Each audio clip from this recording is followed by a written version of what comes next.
दोस्तों आज हम एक्सप्लेन करने वाले हैं हाल ही में आई web series scam the Telgi story को, जो इस समय ट्रेंडिंग चल रही है। इसलिए आज हम पूरी सीरीज एक्सप्लेन करने वाले हैं। वीडियो शुरू करने से पहले वीडियो को अभी लाइक कर दीजिए।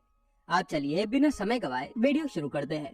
दोस्तों सीरीज की शुरुआत में नारकोटिक्स टेस्ट के जरिए 30,000 करोड़ का स्कैम करने वाले अब्दुल करीम तेलगी से बेहोशी की हालत में स्टेटमेंट लेकर पूछ रहे होते हैं कि तुम्हारे इस स्कैम में कौन कौन से बड़े आदमी शामिल हैं।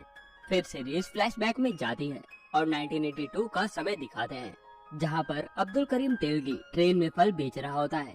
अब्दुल करीम तेलगी ने ग्रेजुएशन करी हुई थी और सामान बेच कर उसके अंदर लोगों को लुभाने की कला भी आ गई थी। ट्रेन में अब्दुल करीम को शौकत नाम का एक आदमी मिलता है, जो कि अब्दुल करीम की बातों के स्टाइल सुनकर उससे इम्प्रेस हो जाता है और उसे काम देने के लिए अपना एड्रेस देकर मुंबई आने के लिए कहता है। अब्दुल करीम अब अपने घर जाता है, जहाँ उसकी अम्मी और छोटा भाई रहते हैं। उनके घर में खाने पीने के लाले पड़े होते हैं और बड़ी मुश्किलों से वह अपना गुजारा कर रहे होते हैं। अब्दुल अपनी अम्मी को कहता है कि उसे एक आदमी ने जॉब ऑफर की है और वह वहाँ जा रहा है पैसा कमाने। मुंबई पहुँचते ही अब्दुल करीम सबसे पहले शौकत भाई के पास जाता है, जो उसे अपने गेस्ट हाउस पर रूम किराए पर चढ़ाने के लिए कहते हैं, क्योंकि उनके गेस्ट हाउस में कोई आता जाता नहीं था। तब अब्दुल करीम ने वह चैलेंज एक्सेप्ट किया और उसने शहरों के चारों तरफ गेस्ट हाउस के कार्ड बांट दिए और जो भी टैक्सी वाला अब्दुल करीम के पास गेस्ट लाता वह उसे 5 रुपए कमीशन देता था। ऐसे ही उनका धंधा दिन दुगना और रात चौगना होता गया और उससे गेस्ट हाउस की कमाई काफी ज्यादा बढ़ गई। फिर अब्दुल करीम को एक नफीसा नाम की लड़की मिली, जो कि शौकत की ही बेटी थी। धीरे धीरे उन दोनों में प्यार हुआ और दोनों की शादी भी हो गई और अब्दुल करीम शादी के कुछ दिन बाद ही अपने सपने लेकर गल्फ कंट्री चला गया और उसने 7 साल अपनी फैमिली से दूर रहकर खूब मेहनत करी और पैसा कमाया। फिर उसे अपनी फैमिली की याद सताने लगी और वह वापस बॉम्बे आ गया। अब्दुल करीम ने अब लोगों को नकली पढ़ाई की डिग्री बनाकर उन्हें बाहर कंट्री में काम के लिए भेजना शुरू कर दिया।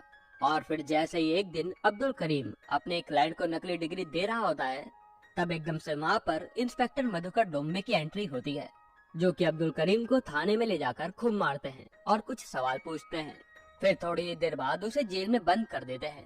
वहीं पर अब्दुल करीम की मुलाकात कौशल जावेरी से होती है, जो कि स्टैम्प की हेराफेरी करने का धंधा करता था। वह अब्दुल करीम को एक लॉयर गणेश कामले के बारे में बताता है, क्योंकि वह उन्हें बड़े आराम से जेल से बाहर निकलवा सकता है, पर वह आदमी बहुत समय से मिसिंग है। अब इधर शौकत भाई अब्दुल करीम को जेल से रिहा करवा लेते हैं। शौकत घर में अब्दुल करीम को समझाते हैं कि वह जो भी करे वह कानून के दायरे में रहकर करे, पर इधर अब्दुल का नाम तो अब पुलिस स्टेशन के रिकॉर्ड में आ गया था, जो कि आगे जाकर अब्दुल के लिए दिक्कत पैदा कर सकता था। इसलिए उसे अपना नाम किसी भी हालत में वहाँ से हटाना था। अब्दुल फिर गणेश कामले लॉयर को ढूंढता है और उसे अपनी बातों में फंसाकर अपना नाम चार्जशीट से हटवा लेता है। उसके बाद वह कौशल जावेरी को भी जेल से बाहर निकलवा लेता है। कौशल जावेरी अब अब्दुल करीम से हाथ मिलाकर उसके साथ काम करने के लिए बोलता है और फिर दोनों कौशल जावेरी की फैक्ट्री जाते हैं, जहाँ पर कौशल अपना सारा धंधा अब्दुल करीम को समझाता है और बोलता है कि एक शेयर सर्टिफिकेट 5 बार ही ट्रांसफर होता है, जिसके बाद शेयर होल्डर को नया शेयर सर्टिफिकेट बनाना पड़ता है। और जैसे ही वह शेयर सर्टिफिकेट 5 बार ट्रांसफर हुआ, वह शेयर सर्टिफिकेट कंपनी के लिए रद्दी बन जाता है और कौशल जावेरी उन रद्दी शेयर सर्टिफिकेट को अपने पास लाकर केमिकल की मदद से उस एडेसिव स्टैम्प के ऊपर से कंपनी की मोहर निकाल देता है और फिर वह एक नया एडेसिव स्टैम्प बन जाता है, जो कि 1 रुपए, 2 रुपए और 5 रुपए की वैल्यू के होते हैं। वह उसे मुंबई के स्टॉक एक्सचेंज में बेचते हैं और उससे काफी प्रॉफिट होता है। अब जैसे ही अब्दुल और कौशल बॉम्बे स्टॉक एक्सचेंज में एडेसिव स्टैम्प बेचने जाते हैं, वहाँ पर उनकी डील किसी से भी नहीं बनती, क्योंकि वहाँ पर आदमी काफी कम पैसे दे रहा था। तब अब्दुल और कौशल को 2 आदमी रूम में जाते हुए दिखते हैं, जो कि कोलकाता की गैंग से थे। कौशल जावेरी बाहर उन आदमियों को धमकाता है, पर वह उससे नहीं डरते और वहाँ से चले जाते हैं। कौशल अब अब्दुल करीम को कोलकाता की बाबू गैंग के बारे में बताता है, जो कि ओल्ड कस्टम हाउस से डायरेक्ट क्लर्क की सेटिंग से न्यू स्टैम्प निकलवा लेते हैं और स्टैम्प बेचकर काफी मुनाफा कमाते हैं। अब्दुल बोलता है उनका तो टाइम और मेहनत दोनों ही बचते हैं ना। फिर अब्दुल और कौशल ओल्ड कस्टम हाउस जाते हैं, जहाँ पर लंच के डब्बे में पैसे आते थे और जाते हुए डब्बे के अंदर स्टैम्प पेपर जाते थे और ये पूरा बिजनेस बाबू गैंग के लोगों का था। वहाँ पर कौशल और अब्दुल देखते हैं कि सारे लोगों के पास डब्बे जा रहे हैं पर एक क्लर्क के पास कुछ भी नहीं है, जो कि काफी तिलमिलाया हुआ लग रहा था। उसका नाम विट्ठल भाई था। अब्दुल और कौशल रात को विट्ठल भाई से मिलकर उसे ज्यादा कमीशन देने के लिए कहते हैं और पार्क में मिलने के लिए बुलाते हैं। अगले दिन विट्ठल भाई एक बैग में पेपर लेकर आता है और अब्दुल और कौशल को पैसे के बदले वह बैग दे देता है। जैसे ही कौशल देखता है कि वह तो एडहेसिव स्टैम्प है ही नहीं, वह उसे वापस देकर पैसे ले लेता है। लेकिन इतनी देर में वहाँ पर कुछ गुंडे आ जाते हैं और वह उन सबको मारने लगते हैं, जिससे कि वह तीनों ही घायल हो जाते हैं। थोड़ी देर बाद अब्दुल करीम हॉस्पिटल में विट्ठल भाई से जाकर उन पेपर्स के बारे में पूछता है। तब विट्ठल भाई बताते हैं कि तुम तो सिर्फ एडहेसिव स्टैम्प में खेल रहे हो, जो मैं लाया हूँ ना वो तो स्टैम्प पेपर है, जिनकी वैल्यू एडहेसिव स्टैम्प से कई गुना ज्यादा होती है। अब्दुल करीम इसके बारे में विट्ठल भाई से सारी जानकारी ले लेता है और कौशल के पास जाकर स्टैम्प पेपर के बारे में सारी डिटेल बताता है, जिसका कारोबार करीब 33,000 करोड़ का है और उन्हें तो उसमें से बस एक चम्मच चाहिए, जो कि लगभग 60 से 70 करोड़ होगा। कौशल बोलता है चलो फिर पैसा कमाते हैं। तब अब्दुल करीम बोलता है कि पैसा कमाते नहीं बल्कि बनाते हैं। और एपिसोड 1 यहीं पर खत्म होता है। एपिसोड 2 की शुरुआत में अब्दुल करीम और कौशल जवेरी स्टैम्प पेपर की पूरी जर्नी को समझते हैं कि स्टैम्प पेपर कहाँ बनता है और इसका डिस्ट्रीब्यूशन कैसे होता है। फिर अगले दिन वह लोग रेलवे स्टेशन पहुंच जाते हैं, जहां उन्हें पता चलता है कि वहां से स्टैम्प पेपर गायब करना बहुत ही मुश्किल है। वह दोनों अब स्टेशन मास्टर राव कदम को अपने साथ काम करने के लिए राजी कर लेते हैं और उनकी बाकी सारे वर्कर से भी सेटिंग हो जाती है। पर जहाँ से अब्दुल और कौशल को स्टैम्प पेपर गायब करने थे, उस बॉक्स में सरकार की सील लगी थी, जो कि एक बार हट गई तो लगाना बहुत मुश्किल है और उसका इंतजाम तो स्टेशन मास्टर करवा देता है। लेकिन अब्दुल करीम का प्लान ये नहीं था कि वह स्टैम्प पेपर चोरी करेंगे, बल्कि यह था कि वह नकली स्टैम्प को बनाकर ओरिजिनल से बदल लेंगे, जिससे कि किसी को शक भी नहीं होगा कि बॉक्स में नकली स्टैम्प है। और वह दोनों इसका इंतजाम फिल्म के स्टूडियो के माल सप्लाई वाले से करते हैं, जिसे अब्दुल करीम अपनी बातों में फंसाकर स्टैम्प पेपर शूटिंग करने के लिए चाहिए ऐसा बोलता है और उनसे स्टैम्प पेपर छापने वाली प्लेट बनवा लेता है। वह दोनों अब एक प्रिंटर प्रेस को किराए पर लेकर वहाँ नकली स्टैम्प पेपर प्रिंट करने लगते हैं और रात को 2 बैग लेकर बीच ट्रेन में चढ़ जाते हैं, जहाँ पर उनके पास स्टैम्प पेपर बदलने के लिए 2 स्टेशन के बीच का ही समय था, यानी केवल 6 मिनट, और अगर टाइम ज्यादा बढ़ा तो वह पकड़े जाएंगे। पर अब्दुल और कौशल ये काम को आखिर में कर ही लेते हैं और स्टैम्प पेपर बदल कर बॉक्स में सील लगाकर ट्रेन से कूद जाते हैं। अब उन दोनों के पास स्टैम्प पेपर तो आ गए थे, पर सबसे बड़ा चक्कर था उसे बेचने का, जिसे बेचने के लिए वह सबसे पहले अपने लॉयर यानी गणेश कामले के पास जाते हैं। वह अब्दुल करीम से केवल 8 स्टैम्प ही लेता है, क्योंकि उसे उतने की जरूरत थी। गणेश कामले अब्दुल और कौशल को बताता है कि छोटे मोटे लॉयर को तो सिर्फ इतनी ही जरूरत होती है, असली जरूरत तो कॉर्पोरेट लॉयर की है, जो कि एक ही बारी में काफी ज्यादा क्वांटिटी में स्टैम्प पेपर लेते हैं। अब अब्दुल और कौशल अब स्टैम्प पेपर तो बेच रहे थे, पर ज्यादा क्वांटिटी में नहीं।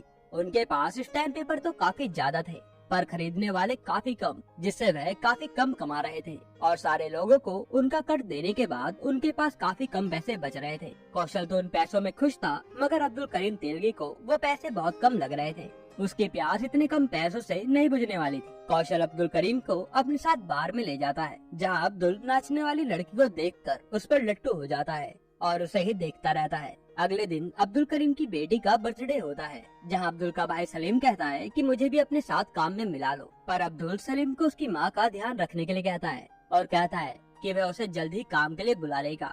अब्दुल और कौशल अब एक कॉर्पोरेट लॉयर के पास स्टैम्प पेपर बेचने जाते हैं, जो कि उनका लाइसेंस दिखाने के लिए बोलता है और बिना लाइसेंस के वह कोई भी स्टैम्प पेपर नहीं खरीदेगा ऐसा बोलता है, जिससे उनकी डील नहीं हो पाती। अब्दुल फिर गणेश कामले को लाइसेंस बनवाने के लिए कहता है। गणेश कामले का आदमी बताता है कि स्टैम्प वेंडर का लाइसेंस बहुत लंबा प्रोसेस है और भराड़े किसी को भी ऐसे ही लाइसेंस नहीं देने वाला। अगली रात को अब्दुल और कौशल नकली स्टैम्प पेपर प्रिंट कर रहे होते हैं, तब वहाँ पर पुलिस की रेड पड़ जाती है, लेकिन वो पुलिस उस एरिया में इलीगल दारू को पकड़ने आए होते हैं। पर पुलिस को देखकर तो अब्दुल और कौशल के होश उड़ गए थे। अब अब्दुल एक दरगाह के मौलवी से बात करता है और डोनेशन देने की बात बोलकर पुलिस का कुछ करने के लिए कहता है, पर मौलवी कुछ ऐसी बात बोलता है जिससे अब्दुल को एक नया आइडिया आ जाता है और वह पुलिस से दोस्ती करने के लिए पुलिस के हाथों से 40,000 रुपए दरगाह में डोनेट करवाता है, जिससे पुलिस वालों की फोटो अखबार में आ जाती है और उनका शहर में काफी नाम भी होता है। अब अब्दुल करीम और पुलिस वालों की दोस्ती हो जाती है और वह सब बैठकर बार में दारू पी रहे होते हैं। तब अब्दुल इंस्पेक्टर मधुकर डोम्बे से पूछता है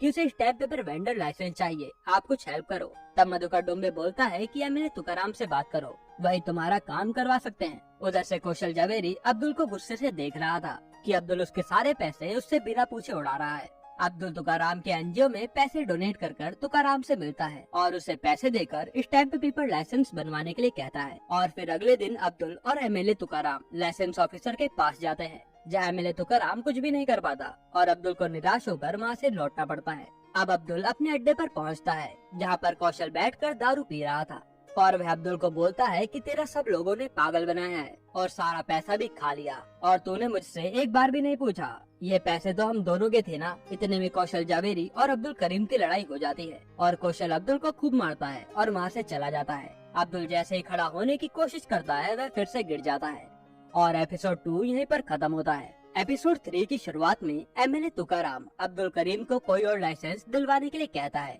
मगर अब्दुल पार्टी को इलेक्शन के लिए मोटी अमाउंट देने को बोलकर तुकाराम को उसी लाइसेंस के लिए मना लेता है। फिर एमएलए तुकाराम और अब्दुल गरिमा तलपड़े के पास जाते हैं, जहां अब्दुल उसको अपनी बातों में फंसाकर वोट दिलाने के नाम पर गरिमा तलपड़े से रिकमेंडेशन लेटर ले लेता है और दुर्गेश बराड़े के पास जाकर उसे रिकमेंडेशन लेटर देकर स्टैम्प पेपर वेंडर लाइसेंस के लिए बोलता है। इतने बड़े मंत्री के रिकमेंडेशन के बाद बराड़े बोलता है कि 4-5 दिन में आपको स्टैम्प पेपर वेंडर लाइसेंस मिल ही जाएगा और थोड़े ही समय में अब्दुल को स्टैम्प पेपर लाइसेंस मिल जाता है और वह अपने दोस्त कौशल जावेरी के पास जाकर पैसे बनाने और लखपति बनने की बात करता है, मगर कौशल अब्दुल को मना कर उसे धक्का देकर वहाँ से भगा देता है, क्योंकि उसे लग रहा था कि वह तो जरूर फंसेगा और उन दोनों के बीच यहीं से दोस्ती खत्म हो जाती है। अब अब्दुल अपने भाई सलीम को अपने गाँव से बुला लेता है और एमएलए तुकाराम के एनजीओ के 2 आदमी को अपने साथ कर ट्रेन में रोज स्टैम्प पेपर की हेरा फेरी करके बहुत तेजी से पैसा छापने लगता है। अब्दुल सारे लोगों को काफी सारा पैसा खिलाने लगा था, जिससे उसके विरोध में कोई भी नहीं बोलता था। फिर कुछ समय बाद सत्ता बदलती है और एक नया मंत्री भव्य ईमानदार की पार्टी रूलिंग में आती है। फिर अपने काम के लिए अब्दुल भव्य ईमानदार को भी पैसे देकर अपने साथ दोस्ती कर लेता है। अगले सीन में मुंबई में इंडस्ट्रियलिस्ट के 2 बेटों के बीच करोड़ों की मील को लेकर केस चल रहा था। उनमें से एक भाई सारी प्रॉपर्टी को अपने नाम करने के लिए लॉयर से पूछता है। तब वह लॉयर प्रॉपर्टी को उसके नाम करने के लिए पुराने बिल को इनवैलिड साबित कर पुराने स्टैम्प पेपर के जरिए उसके नाम प्रॉपर्टी करा सकता है, पर ये काम काफी मुश्किल था। तब भव्य ईमानदार को अब्दुल करीम तेलगी की याद आती है।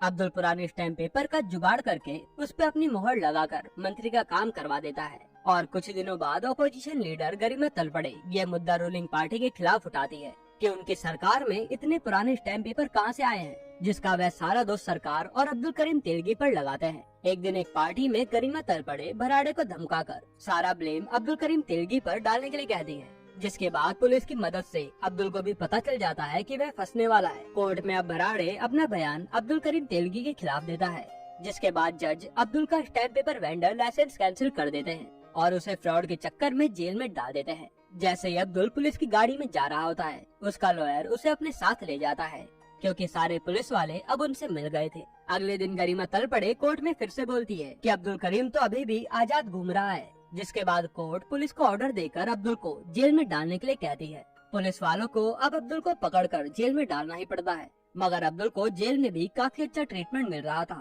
ताकि वह अपना मुंह ना खोले। अब्दुल की अब जेल में थोड़े समय बाद जी के नाम के एक आदमी से मुलाकात होती है, जो बोलता है कि वह उसके बारे में सब कुछ जानता है। फिर वह अब्दुल को एक सिक्का देकर बाहर उससे मिलने के लिए कहता है। कुछ साल बाद अब्दुल जेल से छूट जाता है और शौकत भाई जेल के बाहर बिना अपनी बेटी को बताए अब्दुल को डिवोर्स के पेपर दे देते हैं। इसके बाद अब्दुल काफी निराश होता है और अगले ही दिन अब्दुल शौकत भाई के घर आकर अपनी बीवी और बच्चों को शौकत भाई के घर से ले आता है और फिर वह अपने साथियों को पैसे देकर घर भेज देता है और सारे धंधे भी बंद कर देता है। अब्दुल अब अपनी फैमिली के साथ टाइम बिताता है और थोड़े टाइम बाद अब्दुल को वही पुराना सिक्का दिखता है जो कि जीके ने उसे दिया था। फिर अब्दुल जीके को फोन करता है और बाद में उससे जाकर मिलता भी है। तब जीके अब्दुल को अपने प्लान के बारे में बताते हुए अब्दुल को अपने दोस्त बोपट और छदरे से मिलवाता है। ये लोग नासिक स्टैम्प पेपर प्रेस में काम करते थे, जो अब्दुल को नासिक सिक्योरिटी प्रेस से स्टैम्प पेपर हासिल करने के प्लान के बारे में बताते हैं, जिसे सुनकर अब्दुल एकदम से मना कर देता है कि उनका प्लान तो बिल्कुल नहीं चलने वाला। फिर जीके अब्दुल को बोलता है कि फिर तुम ही कोई प्लान बताओ। तब अब्दुल बताता है कि अगर नासिक सिक्योरिटी प्रेस का सबसे बड़ा ऑफिसर मधुसूदन मिश्रा उनके साथ हो जाए तभी उनका प्लान चल सकता है, जो कि एकदम ऑनेस्ट आदमी होता है। अगले दिन अब्दुल जीके के साथ सरकार की पुराने कबाड़ की चीज खरीदने जाता है, जहाँ पर जीके अब्दुल को मधुसूदन मिश्रा के बारे में बताता है और अब्दुल को उस सरकारी ऑक्शन में एक स्टैम्प पेपर की खराब मशीन भी दिखती है, जिसके बाद अब्दुल को एक आइडिया आता है और एपिसोड 3 यहीं पर खत्म होता है। एपिसोड 4 की शुरुआत में अब्दुल जीके के साथ गाड़ी में अपने घर आता है। फिर अपनी वाइफ के घर से जाने के बाद वह अपने घर से पैसों का बैग, प्रॉपर्टी के पेपर और ज्वेलरी लेकर घर से चला जाता है। अब्दुल एक सेठ जी के पास जाकर ज्वेलरी और प्रॉपर्टी के पेपर्स गिरवी रख कर पैसे ले लेता है और कैबिनेट मिनिस्टर के पास जाकर मधुसूदन मिश्रा के प्रमोशन की बात करता है, पर वह मंत्री गुस्से में उसे मना कर देता है। अब अगले सीन में अब्दुल मधुसूदन मिश्रा के पास जाकर उसे एक घड़ी गिफ्ट देता है और घड़ी के डब्बे में अपना नंबर भी छोड़ देता है। रात को अब्दुल और उसके साथी बात कर रहे होते हैं, जो अब्दुल को बताते हैं कि स्टैम्प पेपर मशीन के पार्ट्स सरकार किसी एक आदमी को नहीं बेचती और मेन पार्ट्स को तो सरकार डिस्ट्रॉय कर जला देती है। पर अब्दुल के पास कुछ और प्लान था। अगले दिन अब्दुल को मधुसूदन का फोन आता है। वह अब्दुल को अपने ऑफिस में मिलने के लिए बुलाता है। अब्दुल खुशी खुशी मधुसूदन के पास जाता है, जहाँ पर मधुसूदन ऑफिस में अब्दुल की बेइज्जती कर उसे घड़ी वापस कर देता है और धक्के मारकर वहाँ से निकाल देता है। उसके बाद अब्दुल और उसके साथी बात करते हैं कि मधुसूदन काफी ईमानदार आदमी है, वह उनके साथ नहीं आने वाला।